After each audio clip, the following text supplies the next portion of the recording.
All right, so at the moment, we obviously have the Juvenile Days story event going on with Ein, and she's actually a little bit better than what I initially thought, so I'll be making a video going over her, as well as the other two limited summertime units and who your ideal pickup should be.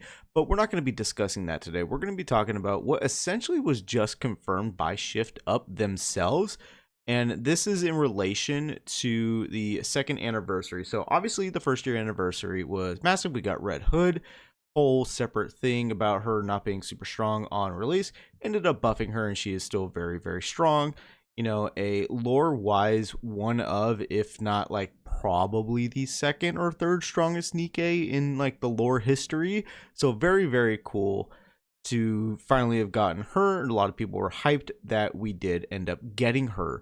And we can see here that it happened on November 2nd, 2023. So if we go down here, it is currently near the end of July. So we still have August, September, October, and November. We still have a couple more months. We still have a collab to go through.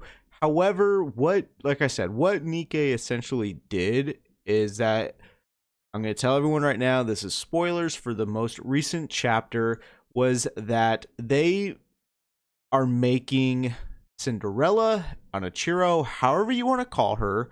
Probably it's going to be Cinderella because you can see back here, Anachiro was formerly known as a heretic, the first heretic in Nikke lore, but she is joining the main squad with Honest, with Neon, with Rupee, with the commander.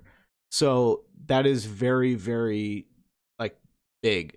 She came back. She just pummeled Behemoth. Essentially, kind of fought to a standstill.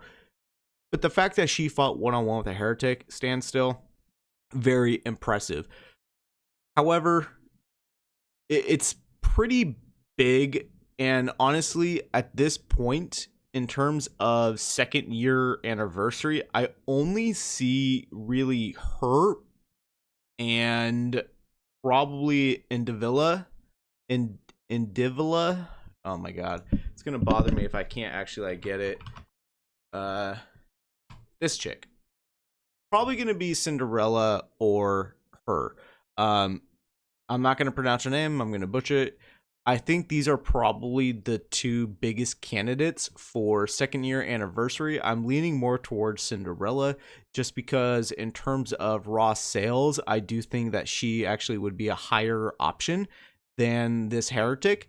And, you know, they also like to give out a free unit, and I do think Grave actually is a good complementary unit because, you know, Grave carried around the giant casket coffin that was holding Cinderella, and then, you know, she busted out and, you know, super all that. Also kind of funny that, you know, she wants mirrors everywhere and she's like this whole beauty thing, which, I mean, don't get me wrong, aesthetically she looks great, but it's just a nice little quirk in her personality.